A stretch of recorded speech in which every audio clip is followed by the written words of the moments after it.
রোনালদোর হ্যাট্রিকে আল নসরের দাপট, রিও অ্যাভেকে ৪-০ ব্যবধানে হারিয়ে প্রাক মৌসুম জয়।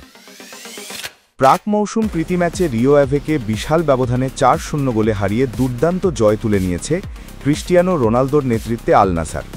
এস্টাদিও আলগার্ভ স্টেডিয়ামে অনুষ্ঠিত এই ম্যাচে CR7 নিজের পুরনো রূপে ফিরেছেন, যেন বয়স তাকে আরও শক্তিশালী করে তুলেছে। ম্যাচের শুরু থেকেই আল নাসের দাপট দেখাতে শুরু করে এবং মাত্র ১৫ মিনিটেই গোল করে লিড নেয়। বিরতির আগে ৪৪ মিনিটে রোনালদোর অসাধারণ এক গোলের মাধ্যমে দলের লিড দ্বিগুণ করে সৌদি ক্লাবটি।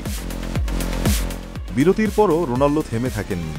দ্বিতীয়ার্ধের ৬৩ মিনিটে নিজের দ্বিতীয় গোলটি করে আল নাসারকে ৩-০ ব্যবধানে এগিয়ে নিয়ে যান। এরপর মাত্র ৫ মিনিটের মধ্যেই পেনাল্টি থেকে নিজের হ্যাট্রিক পূর্ণ করেন রোনালদো এবং শেষ পর্যন্ত ম্যাচটি ৪-০ ব্যবধানে শেষ হয়। এই জয়ের মাধ্যমে নতুন মৌসুমের আগেই আল নাসর দলের শক্তি এবং রোনালদোর অদম্য ক্ষিপ্রতা একবার আবার প্রমাণিত হল।